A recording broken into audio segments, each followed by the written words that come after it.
Hi everybody, Roy here. And if you remember, you probably don't, but a while ago, it's probably in early spring, late winter, I just did a design with a Czech painter. And I'm sorry I can't remember his name, but I just took the painting and did this design off the tonal changes of color in his painting. So I thought, well, you know what? How can I make this real? So Dave, who does all the YouTubes, he said, I got a place at my house we could make it real. So we went over, took a look at it, and the big change was it's a slope, and it's a modest slope. It's not something you can't walk up and down, but it takes a little effort to do it. So when I took the plan, I had to make some field adjustments, but we did use the plan, but I had to turn it upside down because where the plants on the plan, the Calamintha and Achillea, for drier conditions, they were on the bottom. I just turned the plan around and put them on the top and basically worked the same patterns together, but I flip-flopped them from top to bottom. And that's the beauty of field adjustments. And that's why I love gardening so much, because nothing is etched in stone that you have to follow this certain way of doing from moment to moment to moment.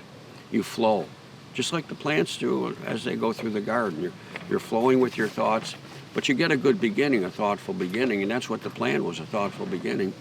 And we used the same plants that were on the plan, and I added a few more. I added Achillea, Peter Cottontail. It's a beautiful white yarrow. Achillea carmica has round white flowers like marbles. So we just finished planting, and I have to say, planting on a slope is probably more challenging, of course, than flat ground. And I was just saying at the moment, I was planting on a slope yesterday on Lake Pine Lake. So it's very odd feeling for me right now because I'm standing on flat ground. I've been on slopes for the last 2 days, and it seems almost uncomfortable to stand on flat ground. And my Red Wing shoes are all bolted towards one side. My foot is protruding out of the right side of my both boots. But it worked out. So let's take a look at some of the patterns in the garden. And Bob and Susie are here. If you remember them, we had a good discussion on their growth within the gardening world. They're becoming professional gardeners. And it's no quick trip, but it's a loving trip, and a trip that people are discovering all over our country, how to be a gardener. All right, let's take a look at some of the patterns.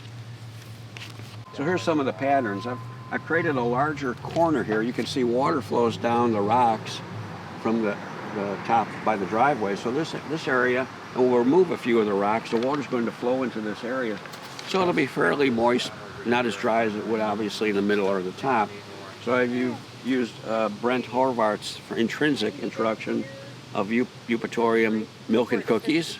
Usually I call it cookies and cream, or whatever name I give it, but this is milk and cookies. I've got Sanguisorba parviflora here. That's going to get about 6 feet tall and has white dangling flowers. It's a beautiful plant, but quite large. And I've got purple rooster monarda. It'll be about 3 feet tall, surrounded by Panicum Heiliger Hain, just in this corner. And then as we work up the hill, it's Rebecca American Gold Rush, Calamintha nepeta, subspecies nepeta, interplanted with Echinacea Hula dancer and some pallida. And then that's the Aster, Peter Cottontail, not Aster, I'm sorry, Achillea Peter Cottontail. There's 2 of them, just for little white puffs, working up the hill. Then it's Coreopsis Zagreb, intermingled with Sesleria autumnalis, and Salvia East Friesland.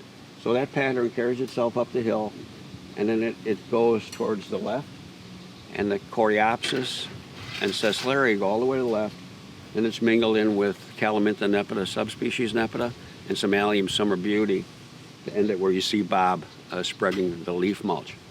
And in the middle, we've got Echinacea sombrero orange. This out of the sombrero series has been the most successful for me from year to year. I've had it now for 6 years, and I've not lost it at Northwind. And the other sombrero series has done well, but they've done well for moments. I think it's wet winters. When the winters are too wet for some of the other sombrero red, they've declined and disappeared. But sombrero orange has been very durable. And here we have Agastache down at the base where there's more moisture, and then going uphill, Sesleria. And I've weaved the whole from top to bottom with Sporobolus airoides. So there'll be that soft touch of the gentle Sporobolus airoides with silver green foliage, and very open panicles in late June. And it was some of the same patterns I had on the plan. Again, I just reversed them. And then at the corner, I have Aster Twilight. That'll take part shade into sun. And I have Achillea Terracotta. So that'll be a orangish yellow with the blue. And the orange will play a little bit. It's a softer orange with the sombrero orange. And then back up the hill, it's a Sesleria, East Friesland, Salvia East Friesland, and Allium Summer Beauty. So it's kind of simple patterns, but it's, again, three overlaying patterns. One on the top, on an angle, we got the Sporobolus as the grout, tying together the patterns going up the hill. Then at the bottom, we've got the larger plantings with the Sanguisorba, the Eupatorium, Monarda, and Agastache, and connected with Panicum Heiliger Hain.